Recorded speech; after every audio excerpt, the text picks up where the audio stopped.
はい、申し送り20番です。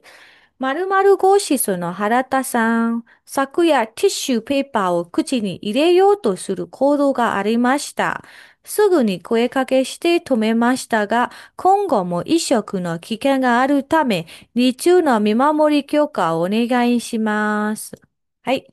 〇〇အခန်းကဟာရတဆန်ကတဲ့မနေ့ညကတ िश ူးပေပါကိုပါဇက်ထဲကိုထည့်ဖို့လုပ်တဲ့အပြုအမူခိုးသို့ပြုမှုလှုပ်ရှားမှုရှိခဲ့ပါတယ်။すぐにချက်ချင်းပဲ声かけして止めましたがသူကအတန်ပြုတ်ပြီးတော့သူ့ကိုလှမ်းတားလိုက်ပေမဲ့ပေါ့နော်ခုံးကောင်မို့ဒီအခုကနေစပြီးတော့ခိုရေခါတာပေါ့နော်နောက်မှာဒီအီရှော်ခုဆိုတဲ့ဒီရောရှာဆန်တွေကသူတို့ကဒါဒီဟာကစားရမယ်ဟာလားမစားရမယ်ဟာလားဆိုတာကိုသူတို့ပိုင်းခြားနိုင်တဲ့အသိဉာဏ်နင်းချီလျှောတွေမှာနေသွားပြီသူကအုံနောက်မညံချို့ယွင်းသွားတာဖြစ်တဲ့အတွက်နင်းချီလျှောဆိုတာကနော်အဲ့တော့အစားအစာဟုသူကထင်မှတ်မှာကစားတောက်ခြင်းဆိုတာကိုအီရှောကူလို့ပြောတယ်အဲ့တော့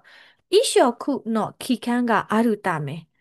အန်ရဲ့ရှိတဲ့အတွက်ဒီမှာဆိုလဲဒါတ िश ူးပေပါကိုသူကအစားအစာလို့ထင်ပြီးတော့ပါဇက်ထဲကိုထည့်လိုက်တာလေထည့်လိုက်တာကဒါသူစားဖို့လုပ်တာပေါ့နော်အဲ့လိုမျိုးအန်ရဲ့ရှိတဲ့အတွက်တဲ့နီကျူးနော်မိမမိုရီကျောကာကိုအိုနေကိုင်းရှိမယ်နေ့ဘက်မှာဒီသူ့ကိုစောင့်ကြည့်တာကိုပို့ပြီးတော့ကြက်ကြက်မမဲနဲ့ပို့ပြီးတော့တတိချာချာလေးစောင့်ကြည့်ပေးဖို့အတွက်မေတ္တာရက်ခံပါတယ်အိုနေကိုင်းလုပ်ပါတယ်ဆိုပြီးတော့သူကပြောထားတယ်ပေါ့နော်อืมအဲ့တော့ကိုကအကြောင်းရင်းကိုလည်းကိုကဝန်ထမ်းကစဉ်းစားတတ်ကြမယ်သူဒီတီရှူးပေပါကိုဘာကြောင့်စားရတာလဲဆိုတဲ့ဟာပေါ့နော်ဗိုက်စာလို့စားတာလားဆိုတဲ့ဟာပေါ့နော်အဲ့တော့သူဒီလိုမျိုးစားတတ်တယ်ဆိုလို့ရှိရင်သူ့နဲ့အနီးတစ်ဝိုက်မှာမထားတာမျိုးတွေဒီလိုမျိုးပေါ့နော်စားတဲ့တိုင်ဝိုတွေကိုလည်းလုပ်ပေးရပါမယ်